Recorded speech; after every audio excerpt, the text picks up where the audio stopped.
So we'll start with a very quick revision of what we have learned in the last session. Last lecture में if you remember we have seen modes of vibrations of a stretch string. मतलब हमारे पास एक रस्सी था, उसको हमने stretch करके दो रिजिड सपोर्ट के बीच में बांध दिया और उसको हम लोग वाइब्रेट करवा रहे हैं। तो कौन से फ्रीक्वेंसीज प्रेजेंट हो सकते हैं, that is nothing but modes of vibration of a stretch string. तो if you remember it will be just a very quick revision, क्योंकि मुझे अगले टॉपिक के साथ वापस कनेक्ट करना है इसको। तो हमारे पास एक स्ट्रेच स्ट्रिंग था which was basically between two rigid supports. सबसे फंडामेंटल मोड में, मतलब फर्स्ट मोड में, आप इसको प्लग करते हो एट द सेंटर। तो anti node is formed at the centre and nodes are formed at the two rigid supports and you get one loop. तो फंडामेंटल मोड में you have only one loop, एक ही loop बनता है fundamental mode of vibration में। तो remember this, only one loop. यहाँ पे एक लूप का मतलब होता है दो नोड्स और एक एंटी नोड, क्योंकि यहाँ पे एक नोड है, यहाँ पे एक नोड है और यहाँ पे एक एंटी नोड है। तो one loop here is one anti node, two nodes. And as you remember the distance between successive nodes is lambda by two. तो length of the string l is equal to lambda by two. फिर अगर आपको याद होगा हमारा task था to find out frequency. हर case में हमको फ्रीक्वेंसी का इक्वेशन चाहिए। तो v equal to n lambda, n equal to v by lambda. और क्योंकि ये स्ट्रेच स्ट्रिंग है, इस पे ट्रांसवर्स वेव प्रोपोगेट होता है, और ट्रांसवर्स वेव का स्पीड आपको पता है क्या था, root of T by N, where T is tension, M is mass per unit length, this is mass density बोलते हैं उसको। और यहाँ से तुमको लैम्डा मिल गया, लैम्डा इज 2l। तो n equal to 1/2l root of t by n। इसको बोलते हैं फंडामेंटल फ्रीक्वेंसी या फिर first harmonic. This is fundamental frequency और फर्स्ट हार्मोनिक। सेकेंड केस में हमने इस स्ट्रिंग को प्लग किया था at one fourth distance from one end, one fourth distance from one end, मतलब यहाँ पे प्लग किया और रिलीज कर दिया। तो दो लूप बने। यहाँ पे दो लूप का मतलब होता है दो एंटी नोड्स और तीन नोड्स। और यहाँ पे जो लेंथ ऑफ द स्ट्रिंग है, node to node distance is lambda by two, again lambda by two, तो कितना लैम्डा। लेकिन यहाँ पे वेवलेंथ इज लैम्डा वन, क्योंकि यहाँ पे पहले केस में तुमने वेवलेंथ को लैम्डा डिनोट किया, तो यहाँ पे लैम्डा वन डिनोट करेंगे। फिर वही story, v equal to n one lambda one. तो n one equal to v by lambda one, तो one by lambda one under root of t by m। Lambda one is l, तो one by l root of t by m। इस case में सिर्फ तुम अभी क्या करोगे, multiply divide by to कर लोगे। तो जब मल्टीप्लाई डिवाइड बाय टू करोगे you get N one equal to two, two L root of T by M, मतलब टू है। तो first overtone is second harmonic. तो पहले ओवरटोन की फ्रीक्वेंसी आ गई two N, that is second harmonic. इसके बाद हमने देखा था वो आता है थ्री एन। तो इसके बाद इफ यू रिमेम्बर, तीन लूप, तीन एंटी नोड्स, चार नोड्स, तीन लूप्स, तीन एंटी नोड्स, चार nodes, one node, one here, other here, one two and three, three anti nodes. Okay. तो length lambda by two, lambda by two, lambda by two, three lambda by two, three lambda two by two. तो lambda two equal to twelve by three, twelve by three आ गया ये। Similarly frequency n two equal to v by lambda two, वही v equal to n lambda से v equal to n lambda two, तो n two is v by lambda two, v by lambda two. And v आपको पता ही है what is v, root of T by m. और lambda two तुमने अभी find किया 12/3। तो यहाँ से एन टू मिल जाएगा 3n। तो सेकंड ऑर्डर में थर्ड हार्मोनिक, थर्ड ऑर्डर में फोर्थ हार्मोनिक, फोर्थ ऑर्डर में फिफ्थ हार्मोनिक। तो pth overtone is p plus one harmonic. तो उसका फ्रीक्वेंसी आएगा p plus one into N, where N is fundamental frequency. तो ये आ गया p plus one, one by twelve root of t by m। फिर हमने कुछ जनरल फॉर्मूला लिखे थे, ये था वो general formula. Frequency of peak overtone is p plus 1 into fundamental, मतलब 1/12 root of T by N. But remember ये पीथ ओवरटोन है। क्वेश्चन में जानबूझ के आपको पीथ हार्मोनिक बोल देंगे। What is first harmonic? N. What is second harmonic? 2n। Third harmonic 3n। Fourth harmonic 4n। Pth harmonic pn। तो जब पीथ हार्मोनिक बोला हो तो pn, पीथ ओवरटोन बोला हो तो p+1n। तो ये याद रखना। तो यहाँ पे सारे ही हार्मोनिक्स प्रेजेंट है, all the harmonics are present. और यहाँ पे अगर आप फ्रीक्वेंसीज का रेशियो लोगे, क्या आएगा? 1:2:3:4:5 क्यों? n:2 n:3 n:4 हो गया आंसर। गुड। देन इसके बाद हमने देखा था लॉ ऑफ वाइब्रेटिंग स्ट्रिंग। तो if you see fundamental frequency, fundamental frequency तीन पैरामीटर पे डिपेंड करता है। एक है लेंथ ऑफ द स्ट्रिंग, मतलब length of vibrating length of the string, एक है टेंशन इन द स्ट्रिंग, और एक है mass per unit length, linear mass density of the string. तीनों में से दो दो को कांस्टेंट रखो। फॉर एग्जांपल अगर मैं टेंशन और एम को कांस्टेंट रखता हूं, तो fundamental frequency is inversely proportional to vibrating length. इसको आप बोलते हो law of length. The fundamental frequency of transverse vibration of a stretched string is inversely proportional to its vibrating length, provided tension and linear mass density are kept constant. Now, if I keep, let us say, length and linear mass density constant, so fundamental frequency is directly proportional to under root of or the square root of tension. So fundamental frequency of transverse vibration of a stretched string is directly proportional to square root of tension, provided length and linear mass density are kept constant.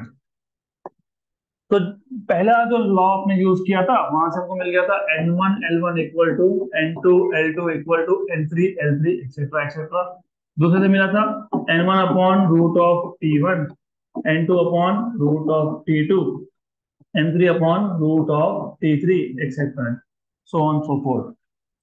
Third, जिसको आप बोलते हो law of linear mass density, आप length और tension को रखते हो constant.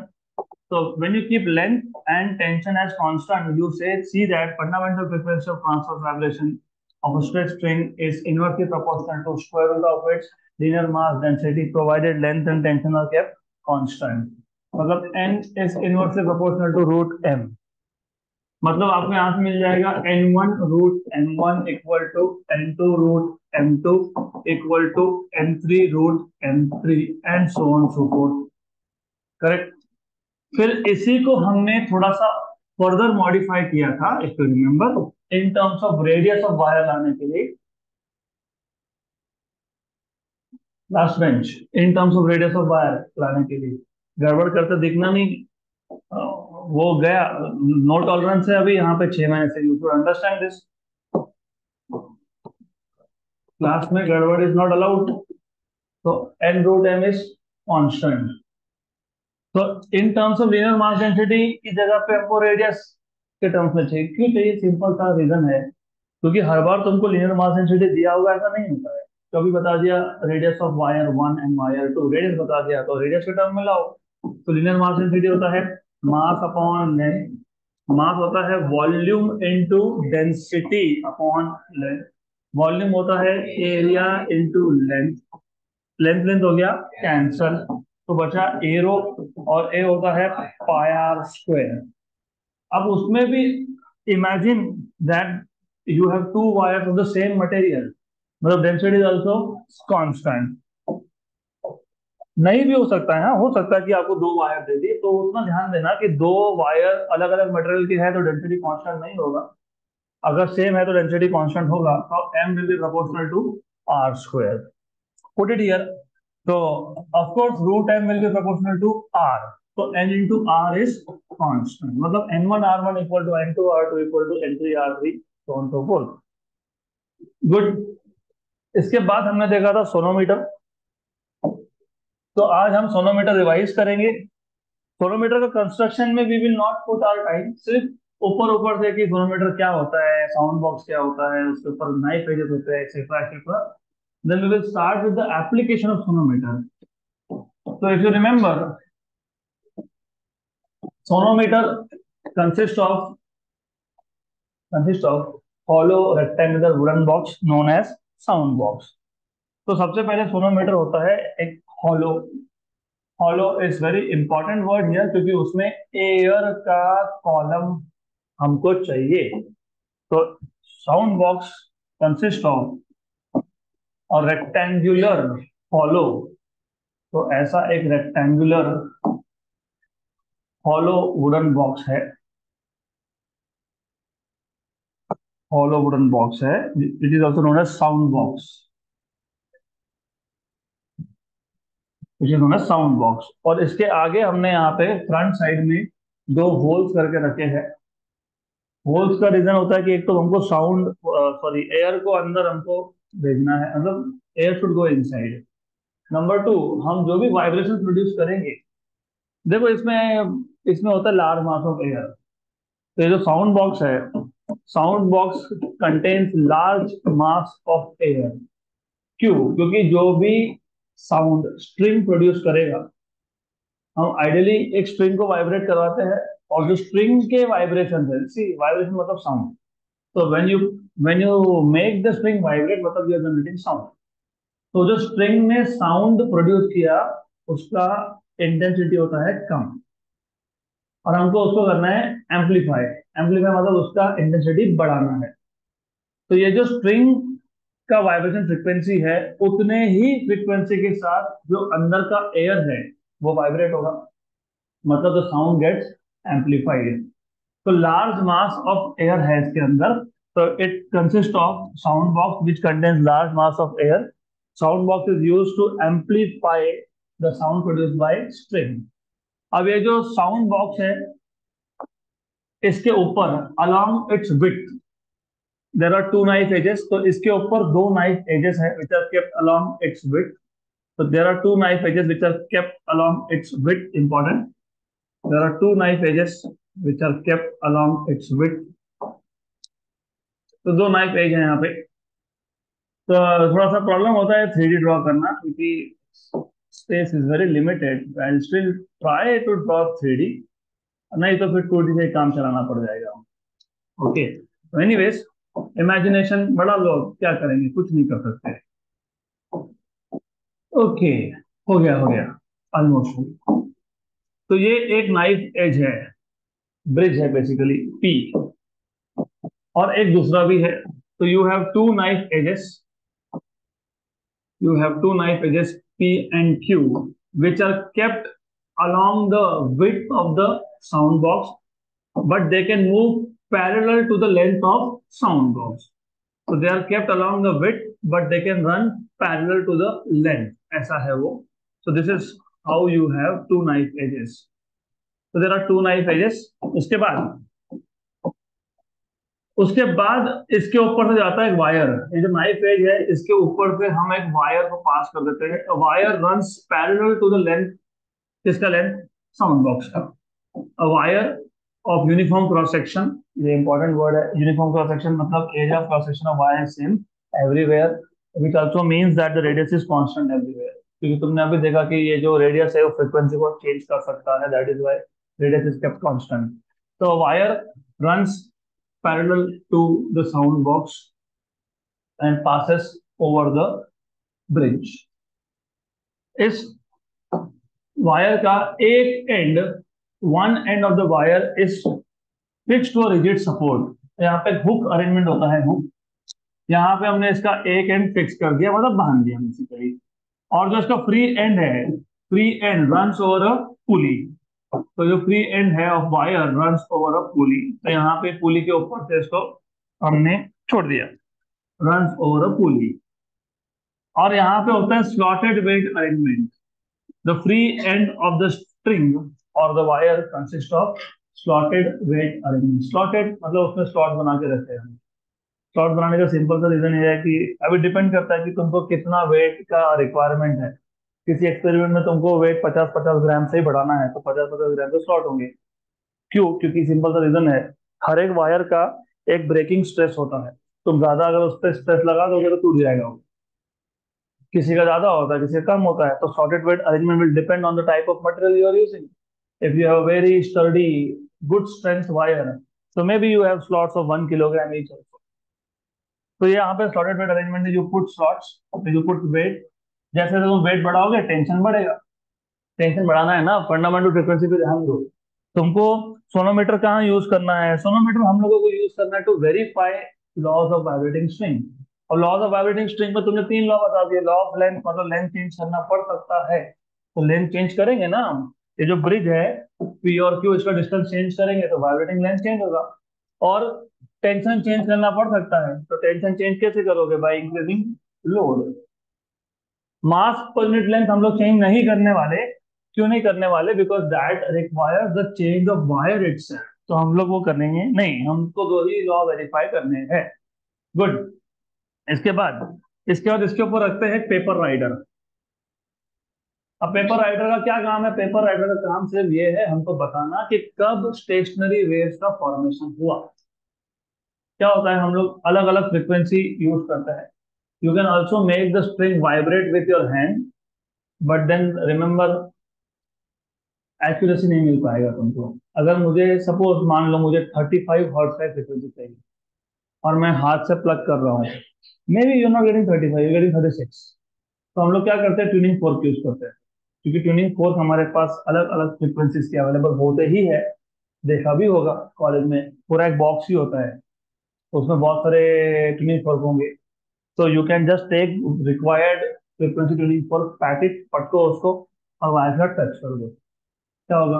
The string start vibrating with the same frequency as that of tuning fork। जैसे स्ट्रिंग वाइब्रेट होगा, अंदर का एयर भी वाइब्रेट होगा। अब होता ऐसा है, अंदर का जो एयर है, मतलब जो साउंड बॉक्स का एयर है, तो साउंड बॉक्स का फ्रीक्वेंसी है। हर एक ऑब्जेक्ट का एक नेचुरल फ्रीक्वेंसी होता है। Any object will have its own natural frequency. Bridge का अपना फ्रीक्वेंसी होता है। ये जो बीम देख रहे हो तुम, बीम मतलब हॉरिजॉन्टल, कॉलम मतलब वर्टिकल, ये बीम का भी अपना एक नेचुरल फ्रीक्वेंसी ऑफ वाइब्रेशन होता है। अगर वो नेचुरल फ्रीक्वेंसी ऑफ वाइब्रेशन, जैसे इस बॉक्स का नेचुरल फ्रीक्वेंसी ऑफ वाइब्रेशन ये स्ट्रिंग के वाइब्रेशन के साथ मैच हो गया, then then the air inside starts vibrating with maximum amplitude. उसको बोलते हो तुम रेजोनेंस। और रेजोनेंस पे क्या होता है? Formation of stationary waves. तो जैसा ही स्टेशनरी वेव फॉर्म हुआ, ये पेपर राइडर विल फॉलो।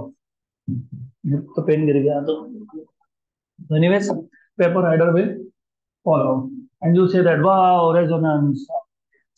तो रेजोनेंस वो है। गुड। यार क्लियर? क्लियर। अब ये था introductory part of sonometer. Sonometer को हमको यूज करना है for verification of laws of vibrating string. So we will start with verification of law of length। दो ही हमको लॉस को वेरीफाई करना है, एक law of tension and law of length. और क्योंकि ये प्योरली थ्योरेटिकल है, तो ज्यादा लिखने का काम नहीं होगा, तो आपको ध्यान देना पड़ेगा। I will not write down much here, it is waste of time writing down theory here. तो हम क्या करते हैं, तुम जब बोल रहे हो लॉ ऑफ लेंथ वेरीफाई करना है, मतलब ये तो पक्का होगा कि इनको क्या रखना है? कांस्टेंट। तो when you want to verify law of length, you are suppose to keep tension and mass per unit length constant. उसमें से तो मास पर यूनिट लेंथ वैसे भी कांस्टेंट है, क्योंकि वो वायर का प्रॉपर्टी है। हाँ, मास पर यूनिट लेंथ कांस्टेंट जरूर है, लेकिन वो तुमको मेजर करना पड़ेगा। कैसे करोगे? Total mass upon total length. अब बोलोगे ये कैसे मेजर करेंगे? तो ये कैसे मेजर करेंगे, तो तुमको एक्सपेरिमेंट चालू करने से पहले पूरे वायर का मास मेजर करना पड़ेगा, बराबर। उसके बाद उसका लेंथ कितना है वो मेजर करना पड़ेगा। For example again same 20 kilogram and 10 metre, what is mass per unit length? कितना? 2, राइट। तो you have to measure this. तो ये मेजर हो गया। उसके बाद उसके बाद आप क्या करोगे? आप एक एक करके ट्यूनिंग फोर्क निकालोगे, क्योंकि tuning fork, as I told you, you have set of tuning forks.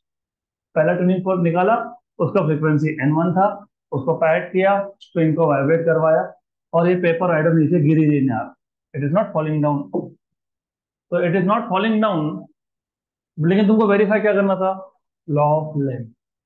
तो लॉ ऑफ लेंथ में तुम चेंज क्या करोगे, लेंथ, राइट। तो टेंशन भी कांस्टेंट रखना पड़ेगा। तो हम लोग क्या करेंगे, पहले से ही हम लोगों ने यहाँ पे टेंशन कांस्टेंट करके रखा है, but putting some suitable weight. You should not put excess weight, wire टूट जाएगा अदरवाइज। या फिर एक्सेस वेट डाला तो tuning fork will not be able to make this wire vibrate also, क्योंकि वो ज्यादा टेंशन की वजह से it will not vibrate at all. Okay, so remember, already tension is kept constant, already mass per unit length is kept constant. अभी आपके पास सिर्फ option है टू चेंज द लेंथ। तो आपने पहला ट्यूनिंग फोर्क निकाला, और वो नोट्स में ना ऑटो करेक्ट की वजह से ट्यूनिंग फोर्क की जगह पे टर्निंग फोर्क हो गया है। तो जब तुम नोट्स पढ़ोगे तो बी केयरफुल। मैं एक काम करूंगा, मैं करेक्शन करके व्हाट्सएप पे डाल दूंगा, तो यू कैन हैव दैट। दो तीन जगह पे मिस्टेक है, कहीं पे फोर्क की जगह पे फोर्थ है, कहीं पे फोर्क की जगह पे फैक्ट लिख दिया है। ओके,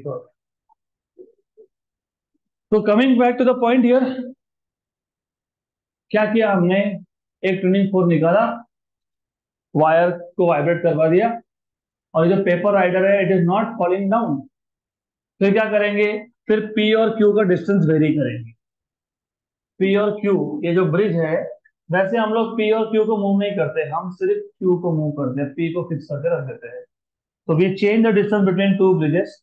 तब तक चेंज करते रहेंगे जब तक इस फ्रिक्वेंसी के लिए ये पेपर राइडर गिरता नहीं। जैसे ही पेपर राइडर गिर गया, मतलब देयर इज रेजोनेंस, और उस केस के लिए हम लेंथ मेजर कर लेंगे। लेंथ कैसे मेजर करोगे, तो यहीं पे एक स्केल माउंटेड होता है, उस बॉक्स के ऊपर स्केल होता है, तो you can just find out what is distance between P and Q with the help of that mounted scale, you will get length L1। Then इन दोनों का प्रोडक्ट निकाल लोगे, you will get some value. फिर दूसरा tuning fork लेंगे, दूसरे tuning fork से स्ट्रिंग को वाइब्रेट करवाएंगे। फिर पेपर राइडर नहीं गिर रहा, फिर वापस से पी और क्यू का डिस्टेंस चेंज करोगे, तब तक करोगे जब तक पेपर राइडर गिरता नहीं है, और जब तक रेजोनेंस मिलता नहीं है।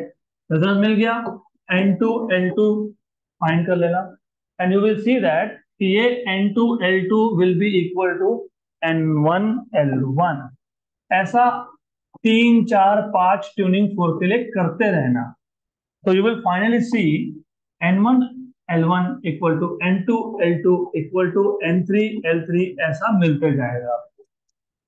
इसका मतलब क्या हो गया, NL इज कांस्टेंट। इसका मतलब क्या हो गया, N is inversely proportional to L।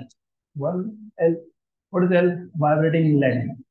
सिर्फ वहां पे मैंने कैपिटल L यूज किया था, यहाँ पे मैं स्मॉल L यूज कर रहा हूँ। इसका रीजन सिंपल सा है, capital L is the complete length of the wire, और small L is the vibrating length. मैंने कल ही बता दिया था कि वाइब्रेटिंग लेंथ और complete length is they are not same, they may not be same. Okay, good, हो गया वेरीफाई, हो गया। उसके बाद second law, what is second law, what is second law, law of law of tension. अरे, law of tension है ना second law.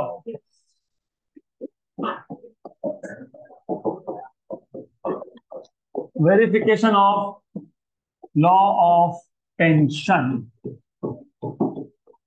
चलो ध्यान दो यहाँ पे, जब आपको लॉ ऑफ टेंशन वेरीफाई करना होता है, तो आपको मास पर यूनिट लेंथ और लेंथ रखना पड़ता है कांस्टेंट। मास पर यूनिट लेंथ तो वैसे भी कांस्टेंट है क्योंकि वायर सेम है।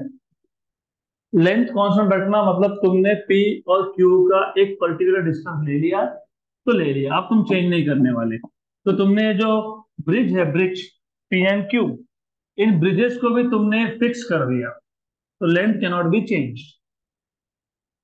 अब आप क्या करोगे, फिर वही एक ट्यूनिंग फोर्क निकालोगे, उसको वाइब्रेट करवाओ करोगे, फिर लेंथ इस स्ट्रिंग को वाइब्रेट करवाओगे। The string start vibrating, but the paper rider is not falling off. If the paper rider is not falling off, so you will increase tension by putting some weight in the slotted weight arrangement.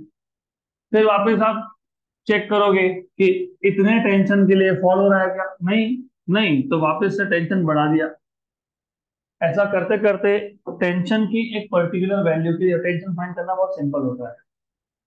अगर तुम्हारे पास यहाँ पे 1 kg का मास है तो tension mg, 1 kg into जी मतलब 9.8।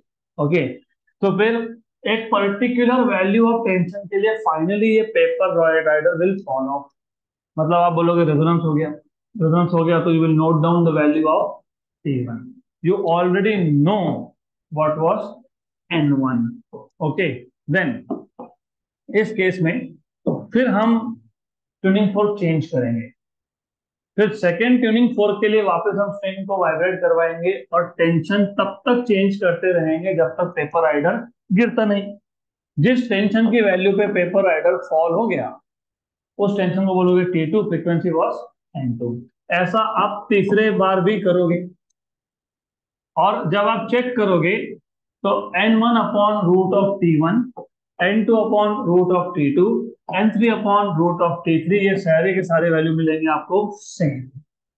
इसका मतलब होता है n upon root of p equal to constant.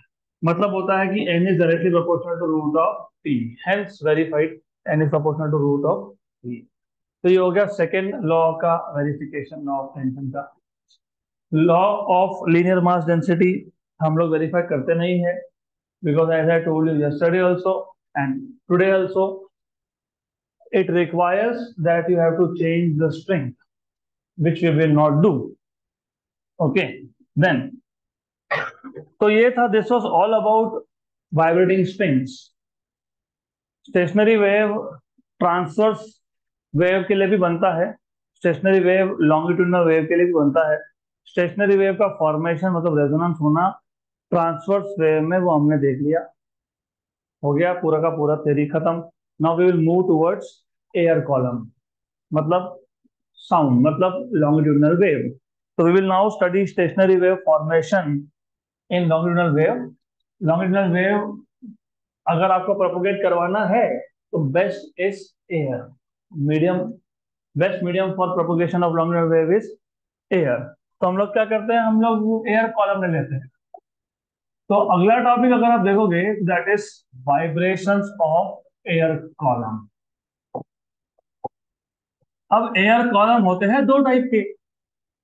एक होता है pipe closed at one end, एक होता है pipe open at both the ends. अभी pipe closed at one end हो, pipe closed at both the ends हो, ऐसा तो हो ही नहीं सकता। If I make a mistake you have to say immediately. अभी pipe closed at both ends कर दोगे तो फिर साउंड वेव को अंदर कैसे भेजोगे? फिर लॉजिकली सोचो, दो टाइप के पाइप है, एक है open at both the ends और एक है closed at one and. You can not have a pipe which is closed at both the ends. अगर मैंने पाइप को दोनों एंड से बंद करके रख दिया तो how do I send sound wave inside? I can not, क्योंकि साउंड वेव तुम किसके हेल्प से भेजते हो? Tuning fork. तो हम लोग क्या करते हैं, हम लोग एक पाइप लेते हैं, या तो दोनों एंड से ओपन रखते हैं या एक एंड पे क्लोज कर देते हैं। हमको साउंड वेव को प्रोपोगेट करवाना है, हम लोग ट्यूनिंग फोर्क लेंगे, वाइब्रेट करेंगे और इसके ओपन एंड पे रख देंगे। तो ट्यूनिंग फोर्क क्या जनरेट करता है? Compression and rarefaction, that is sound wave. It goes inside, gets reflected back. Original and reflected wave they may form stationary wave. अगर मैंने दोनों ही एंड्स को क्लोज कर दिया होता तो फिर मैं साउंड वेव अंदर भेजूंगा कैसे? तो ऐसा हो ही नहीं सकता। इसके लिए मैंने ऐसे pipe close at both the ends, I am just trying to check कि तुम्हारा ध्यान है कि नहीं। तो तुम्हारा ध्यान तब नहीं था, तो ध्यान दो, pipe can not be close at both the ends, it has to be open at least at one end. तो अभी पाइप कोई भी हो, open at both the ends हो या क्लोज एट वन एंड हो, whatever it is, the thing is for vibrations in an air column, the boundary condition, अब ये boundary condition क्या बताता हूँ, but according to boundary condition demands that antinode should be formed at the open end। ऐसा क्यों? उसके दो reason है। ट्रांसवर्स वेव में एंटीनोड कहाँ बना था? जहां पे हमने स्ट्रिंग को प्लग किया, मतलब जहां पे हमने डिस्टरबेंस को प्रोड्यूस किया, राइट। तो पाइप के केस में तुम डिस्टरबेंस कहाँ से भेजने वाले हो? ओपन एंड से। तो जहां जहां से वेव स्टार्ट होता है वहां वहां क्या बनता है? तो यहाँ पे वेव कहाँ से स्टार्ट होगा? ओपन एंड से। तो एंटीनोड कहाँ बनेगा? ये रीजन नंबर वन था। ये बुक में कहीं नहीं लिखा होता, ये खुद को समझना पड़ता है।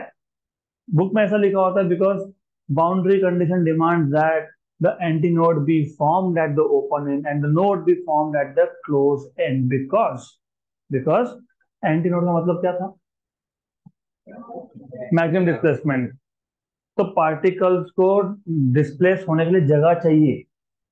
अगर ये क्लोज एंड है, क्लोज एंड पे तो जगह है ही नहीं ना, क्लोज एंड तो क्लोज है।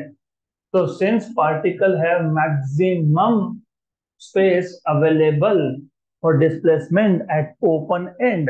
Hence, the antinode is formed at open end. And since the particle do not have space for displacement at the closed end, hence nodes are formed at closed ends. Right? तो air column कोई भी हो, याद रखना। अभी detail आपके पास notes में है, मैं सारा फिर नहीं लिखने वाला हूं। तो for for an air column, चाहे वो एयर कॉलम बोथ एंड्स पे ओपन हो या फिर एक एंड पे क्लोज हो, for an air column antinode antinode is formed at, कहाँ बना antinode? Is formed at open end and node is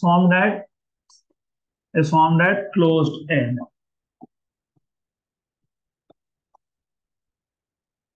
तो for vibrations in an air column, the boundary condition demands that antinode be formed at open end, node be formed at closed end.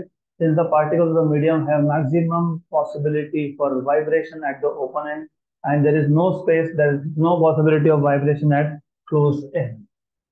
Correct? लेकिन reality में ऐसा होता नहीं है। But in reality but in reality in reality antinode antinode is not formed at open end, but slightly above it, slightly above it. तो basically vibrations of air column में हम जो सबसे पहला टॉपिक डिस्कस करने वाले हैं, मैंने अभी तक टाइटल डाला नहीं उसका, उसको बोलते हैं एंड करेक्शन। अब ये एंड करेक्शन क्या है? उसका रिलेशन सीधा सीधा है कि एंटीनोड कहाँ बन रहा है उसके ऊपर। तो थ्योरेटिकली एंटीनोड कहाँ बनना चाहिए था? ओपन एंड पे। लेकिन प्रैक्टिकली वो ओपन एंड पे बनता ही नहीं है, वो ओपन एंड के थोड़े से ऊपर बनता है। तो it is form little beyond, slightly beyond the open and. मैं उसका रीजन बताता हूँ आपको। ये रीजन भी कहीं भी आपको बुक में लिखा हुआ नहीं मिलेगा, ये again it comes from logic. तो आइडियली ऐसा है कि मुझे अगर साउंड वेव को प्रोपोगेट करवाना है तो I will take help of tuning fork. Tuning fork has prongs and prongs will vibrate, they'll go out in, right? और मैंने ये ट्यूनिंग फोर्क को वाइब्रेट करवा के डायरेक्टली सीधा सीधा पाइप के ऊपर रख दिया, तो प्रॉन्ग जो है ना वो बाहर जा ही नहीं पाएगा, it will start touching the surface of pipe. तो दैट इज द रीजन कि हम लोग डायरेक्टली अबोव रखते नहीं है। व्हाट वी डू इज हम इसको थोड़ा सा स्लाइटली ऊपर लेके जाते। तो in reality antinode is not formed at open and but slightly above it. अब इससे हो जाता है छोटा सा प्रॉब्लम। तो प्रॉब्लम क्या है?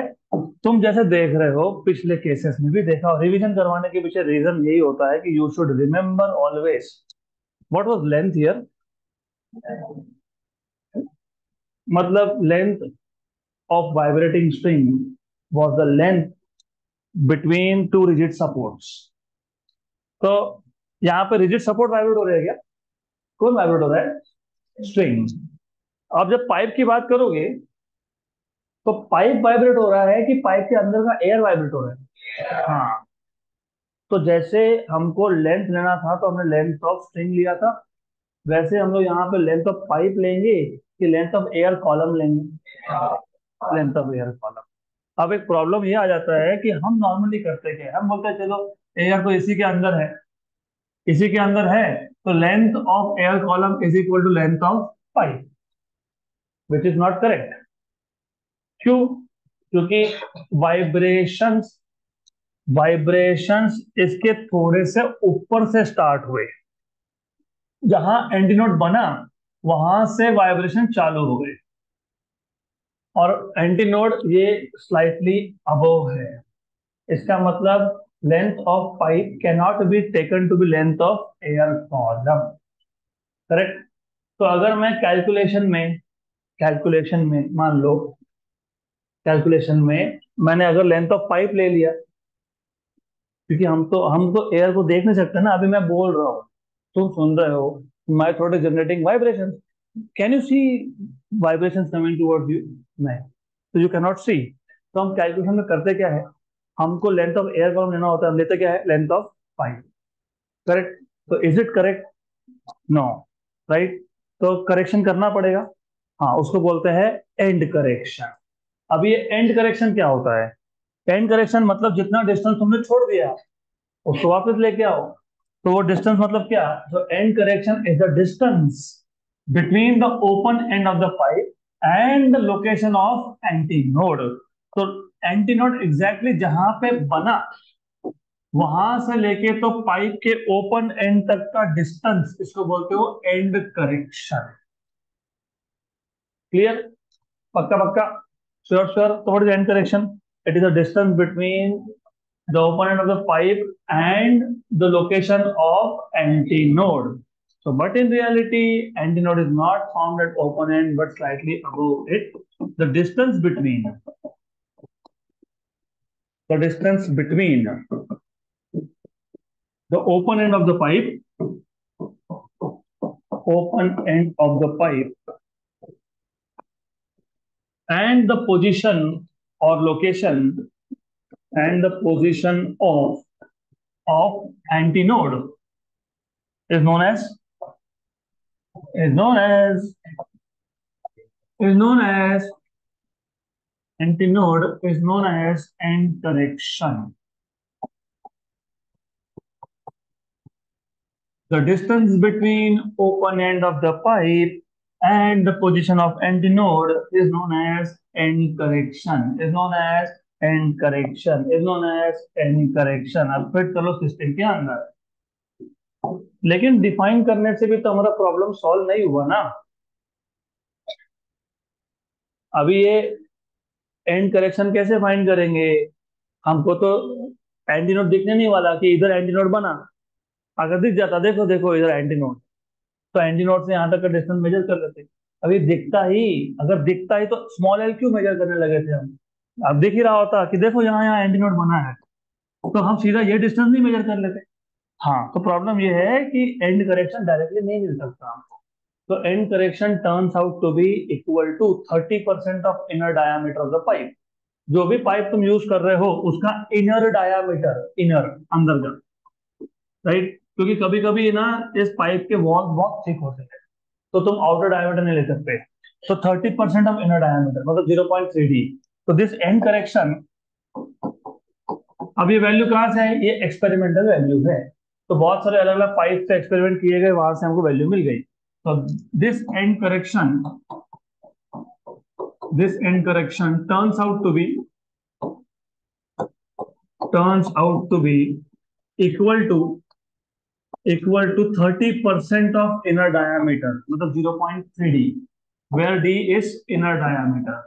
30% 0.3 होता है, 0.03 नहीं होता है, वेयर स्मॉल d इज इनर डायमीटर। किसका? Inner diameter of the pipe. Correct? Right. तो अब क्योंकि हमको दोनों ही पाइप्स के मतलब क्लोज्ड ऑर्गन पाइप और ओपन ऑर्गन पाइप दोनों के ही मोड्स ऑफ वाइब्रेशन हमको इन डिटेल स्टडी करने हैं, तो हमको दोनों में कितना करेक्शन होगा मतलब एयर कॉलम के लेंथ में कितना करेक्शन होगा ये देखना है।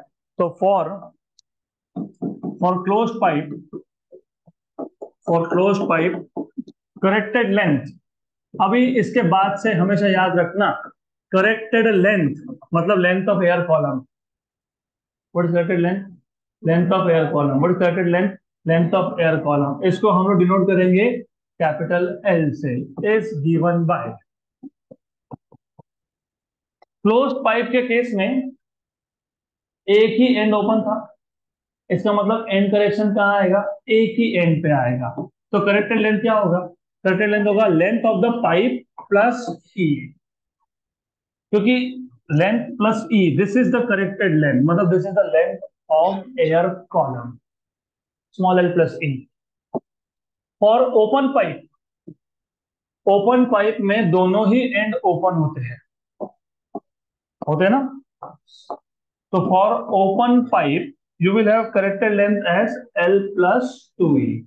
तो जब तुम ओपन पाइप की बात करोगे, मैंने इसके लिए स्टार्ट ही यहां से किया, एंटीनोड कहाँ बनता है? कहाँ बनता है? कहाँ बनता है? Open and. तो जहां भी एंड ओपन हो वहां एंटीनोड। तो यहाँ पे एंटीनोड और यहाँ पे भी एंटीनोड, बराबर। दो एंटीनोड के बीच में क्या होता है? नोड। तो दो एंटीनोड के बीच में नोड, तो इस केस में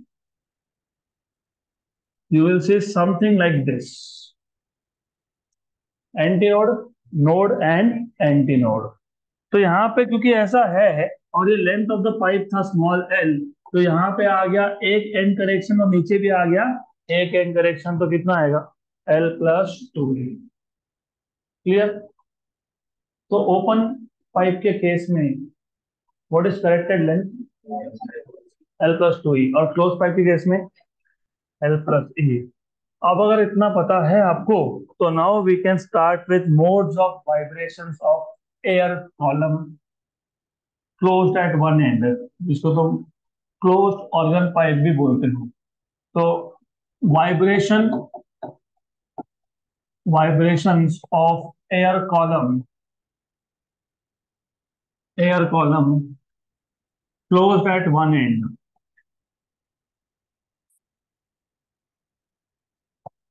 तो यार ध्यान दो अब।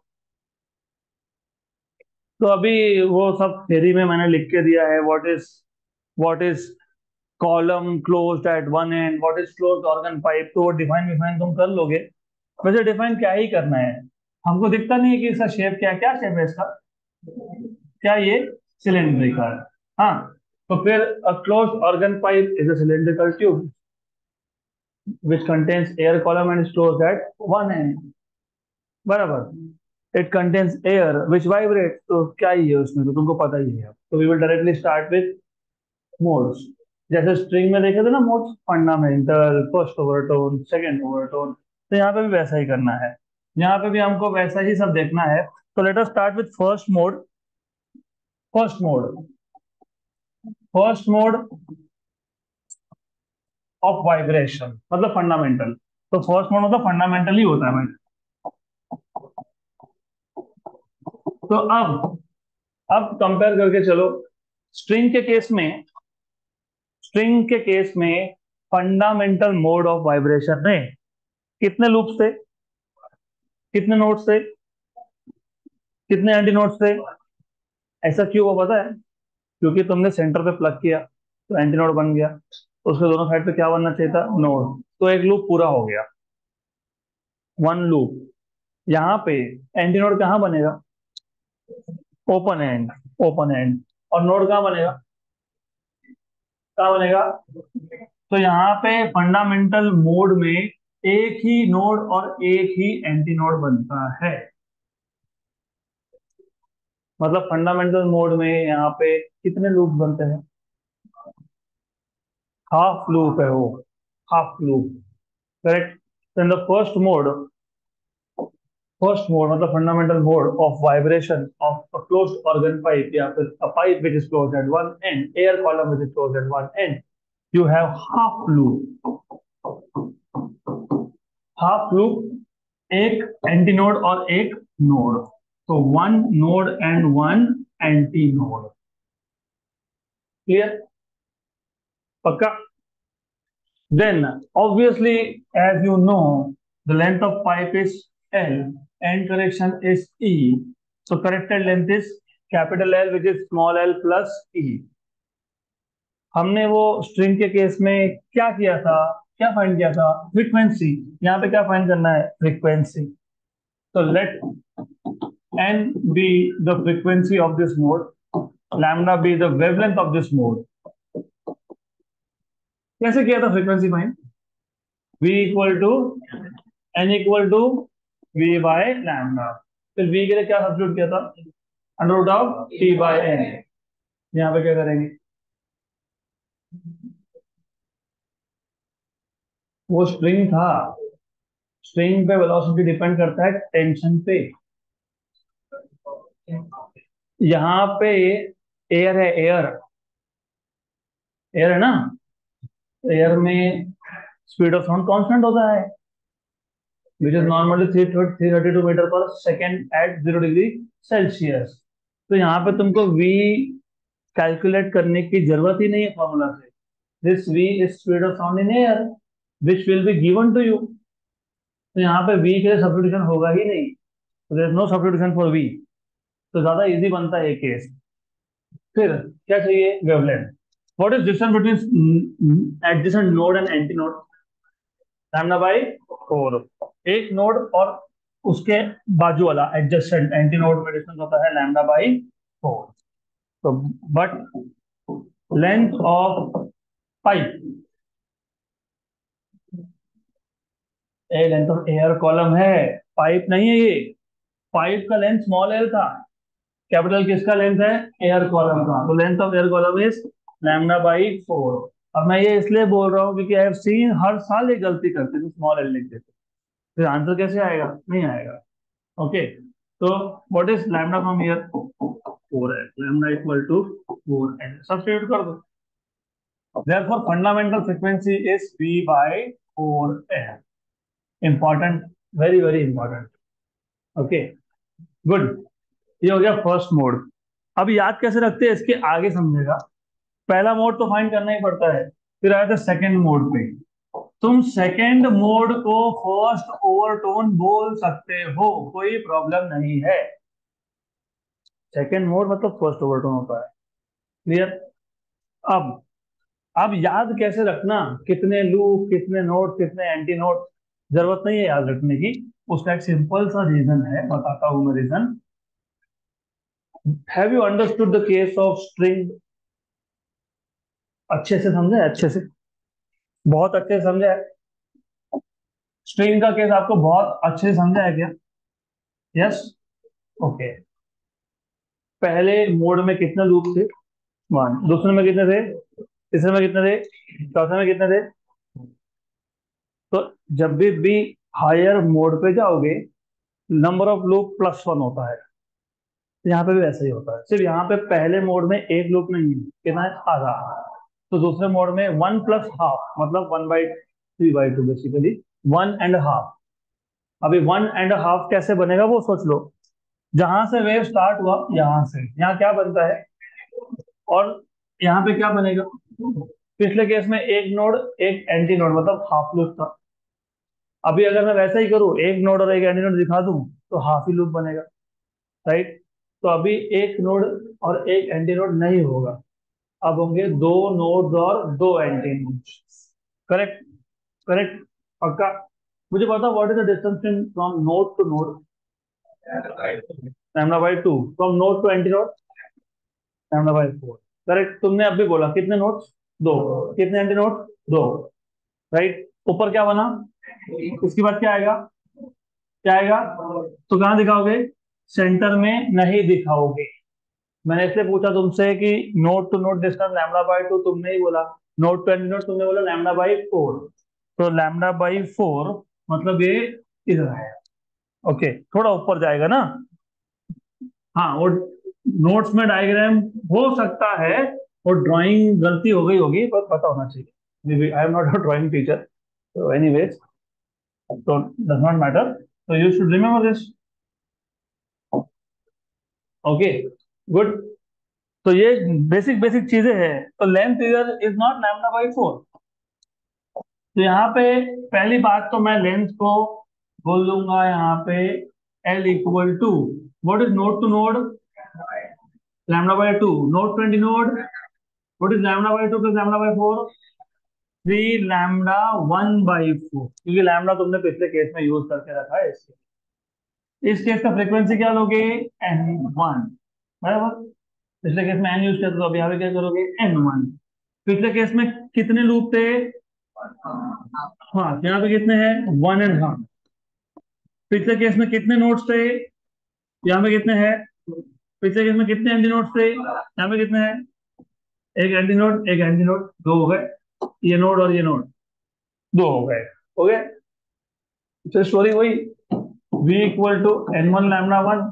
अब बोलोगे वेलोसिटी चेंज नहीं हुआ, अरे एयर है, इसमें भी एयर था, इसमें भी एयर, तो कैसे चेंज होगा। फिर आधे लूप का 1.5 क्यों हुआ, तो तुमने ट्यूनिंग फोर्क चेंज कर दिया। पिछले केस में ट्यूनिंग फोर्क क्या था, एन फ्रीक्वेंसी था, अभी कितना है, हाँ, तो फ्रीक्वेंसी चेंज करोगे तो चेंज होगा। तो N1 equal to v by lambda 1, और यहाँ से तुमको लैम्डा 1 भी मिल जाएगा। What is lambda 1 from here, 4L by V. So you will have N1 equal to V upon 4L by 3. What was this? N. So what is first overtone here? Third harmonic, right? So first overtone is third harmonic.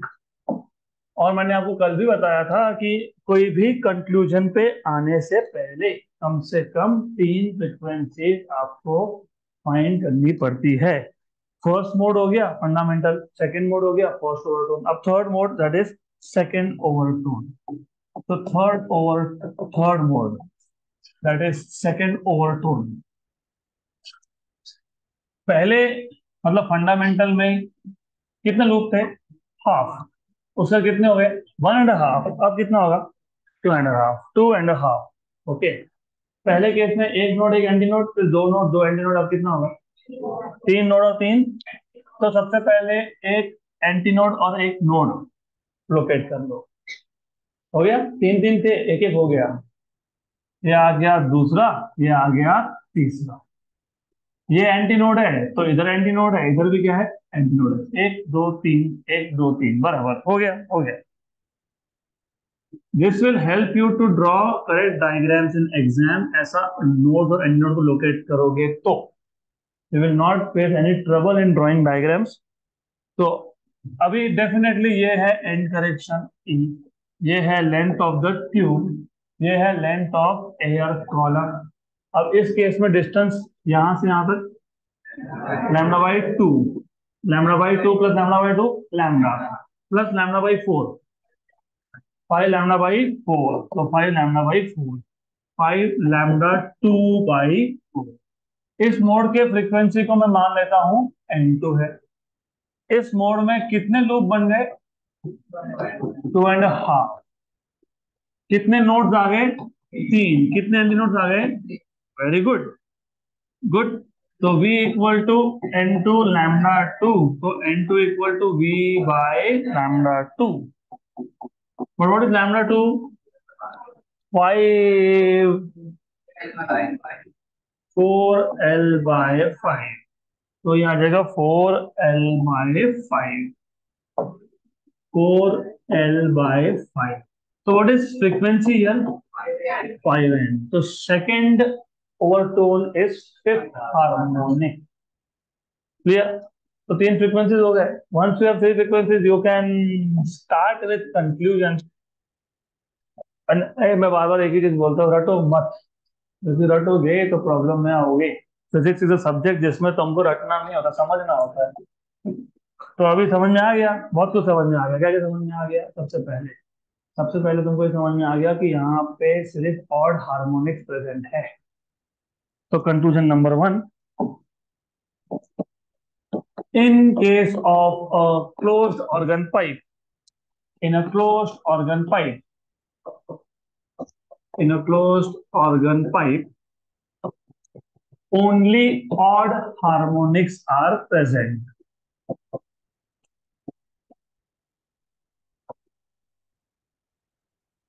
बहुत important application है ये music, अगर यहाँ पे कोई music play करता होगा या थोड़ा बहुत नॉलेज रखता होगा तो उसको समझ में आएगा अलग अलग इंस्ट्रूमेंट्स से अलग अलग साउंड क्यों आता है। क्योंकि अगर बांसुरी है तो may be it is type of pipe which is closed at one end, तो वहां पे फ्रीक्वेंसीज क्या आएंगे, ओनली ऑड हार्मोनिक्स, राइट। फिर ऐसा भी कोई पाइप आ सकता है जिसके दोनों ही एंड्स ओपन है, I think I have seen such things.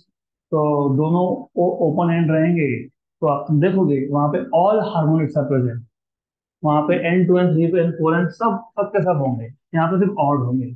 तो तुमको कौन सा फ्रीक्वेंसी प्रोड्यूस करना है उसके हिसाब से इंस्ट्रूमेंट का चॉइस होता है। ऐसा नहीं कि इंस्ट्रूमेंट पहले चॉइस कर लिया फिर फ्रीक्वेंसी जनरेट कर रहे हो, तो होगा ही नहीं। अगर फंडामेंटल 10 है, तुमको चाहिए 20, इधर काम ही नहीं आएगा, वो इधर 10, 30, 50, 70 वाले आने वाले हैं। Okay, good. तो ठीक है, अब that is part of music. In a closed organ pipe only odd harmonics are present. अभी जैसे पिछले केस में, स्ट्रिंग के केस में सारे हार्मोनिक्स थे, तो रेशियो क्या आया था, 1:2:3:4:5। यहाँ पे क्या आएगा, ratio of frequencies, the ratio of frequencies is 1:3:5:7, so on, चलने दो। उसके बाद अगर आपको याद होगा, हमने बोला था pth overtone is p plus one harmonic. उसका रीजन था पहला ओवरटोन सेकंड हार्मोनिक था, सेकंड ओवरटोन थर्ड हार्मोनिक था, थर्ड ओवरटोन फोर्थ हार्मोनिक था। यहाँ पे वैसा नहीं है, पहला ओवरटोन क्या है, थर्ड हार्मोनिक, दूसरा क्या है फिफ्थ, तीसरा क्या है सेवन। तो here pth overtone is is 2p plus 1 harmonic. Substitute करके देख लो ना, पहला ओवरटोन चाहिए तो p की वैल्यू 1 डाल दो। व्हाट इज 2 into 1, 2 plus 1 3, तो first overtone is third harmonic. Put p value 2, 4 plus 1 5, तो second overtone is fifth harmonic. तो अगर ये मिल गया तो फ्रीक्वेंसी भी मिल जाएगी। तो frequency of pth overtone is, pth overtone is, first overtone is third harmonic मतलब 3n, second overtone is fifth harmonic मतलब 5n, fifth overtone is 2p plus 1n। यहाँ पे 2p plus 1n, n is v by 4l, और ये capital L है which is small l plus e। हाँ, वो लिखना बाकी है, मैंने जानबूझ के लिखा नहीं वो, क्योंकि देन प्रॉब्लम हो जाता है, बाद में याद नहीं रहता, इसके लिए उसको मैं बेटर ऑफ लास्ट में लिखता हूँ। तो 4 स्मॉल l बाई ई, ये है फंडामेंटल। और यहाँ पे भी सब्स्टिट्यूट करोगे तो मिल जाएगा 2p+1v/4 स्मॉल l प्लस ई। हो गया, करेक्ट, पक्का पक्का। What will be the frequency of pith harmonic, वहां पे क्या था, यहाँ पी एन होगा। हार्मोनिक तो हार्मोनिक है ना, थर्ड हार्मोनिक बोला तो 3n, फिफ्थ हार्मोनिक बोला तो 5n, तो पीथ हार्मोनिक बोला तो 3n। हाँ इतना है, मैं बोल सकता हूँ कि फ्रीक्वेंसी ऑफ फोर्थ हार्मोनिक तुम बोलोगे 4n, हाँ, लेकिन वो इधर प्रेजेंट नहीं है, वो यहाँ से एब्सेंट है, करेक्ट। थोड़े फ्रीक्वेंसी ऑफ पीथ हार्मोनिक, वो हमेशा पीएन ही होता है कोई भी केस हो। What is frequency of pth overtone, 2p+1n। Clear यहाँ तक, good. Now it is time for us to go ahead with open organ pipe. तो जैसे तुमने यहाँ पे देखा vibrations of air column closed at one end, वैसे vibrations of air column open at both ends. Vibrations of air column open at both ends, जिसको आप open organ pipe भी बोलते हो, it is also called as open organ pipe. अब यहाँ पे directly हम स्टार्ट कर देंगे उसी चीज से, फर्स्ट मोड मतलब फंडामेंटल।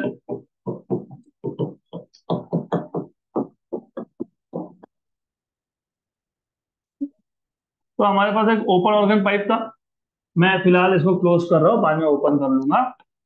तो ये था open organ pipe. Okay,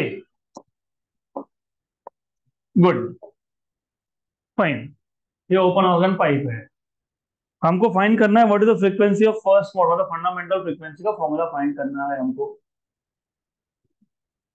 antinode कहाँ कहाँ बनेंगे? दोनों ओपन एंड पे। और दो एंटीनोड के बीच में क्या होता है? एक नोड होता है। मतलब मोर और लेस ऐसा, मोर और लेस। मुझे पता है थोड़ा सा गड़बड़ हो गया, ठीक है, वो हर बार होता है, because I am a very bad, नहीं, I can not say myself as artist, I am not good at drawing, तो मैं ऐसा बोल सकता हूँ, ठीक है। Oh finally good. ठीक है, तो यहाँ पे सिर्फ इतना है कि ऊपर आ गया एंड करेक्शन कितना, ई, नीचे आ गया कितना, ई। ये क्या है? लेंथ ऑफ, हाँ पाइप ट्यूब मतलब, हाँ वेरी गुड। यहां से यहां तक क्या आएगा ये? Length of air column, right. वापस कंपेयर करो हम, और कंपेरिजन करते रहना। ये केस और स्ट्रिंग का केस सेम है, ये केस और स्ट्रिंग का केस एग्जैक्टली सेम है, सिर्फ डिफरेंस क्या है? स्ट्रिंग के केस में जहां जहां स्ट्रिंग तुमने बांधा था वहां वहां था नोड, यहाँ पे जहां जहां पाइप ओपन है वहां है एंटी नोड। वहां पे था एक लूप, यहाँ पे है दो हाफ लूप, मतलब टोटल एक लूप। वहां पे थे दो नोड्स, एक एंटी नोड, यहाँ पे है दो एंटी नोड्स और एक नोड। वहां पे सारे फ्रीक्वेंसीज थे, यहाँ पे सारे फ्रीक्वेंसीज आएंगे बाय डिफॉल्ट आएंगे, क्योंकि केस सेम है। सिर्फ वहां पे एक फुल लूप था, यहाँ पे दो हाफ लूप है, राइट। क्लियर? देन इस केस में फ्रीक्वेंसी मैं बोल दूंगा फंडामेंटल है। वेवलेंथ को बांध देंगे लैम्डा, दिस इज वेवलेंथ। उसके बाद फिर वही story repeat, v equal to n lambda, n equal to v by lambda.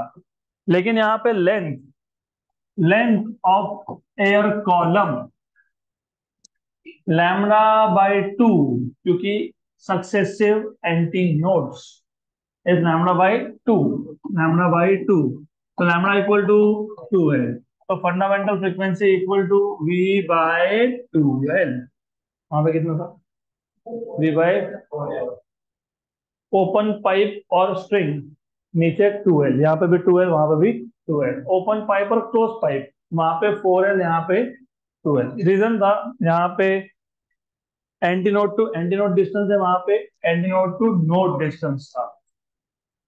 तो क्लोज पाइप के केस में फंडामेंटल फ्रीक्वेंसी के फॉर्मूला में नीचे आता है 4, यहाँ पे क्या आता है? 2। याद रहेगा? नहीं याद रहा तो स्ट्रिंग याद कर लो, उधर भी 2 था, इधर भी 2 है। करेक्ट? यहाँ तक क्लियर? पक्का? अभी 2 मिनट में तो बाकी खत्म हो सकता है, लेकिन थोड़ा हैवी हो जाएगा, डाइजेशन का प्रॉब्लम होगा ज्यादा हो गया तो will continue next mode in next class.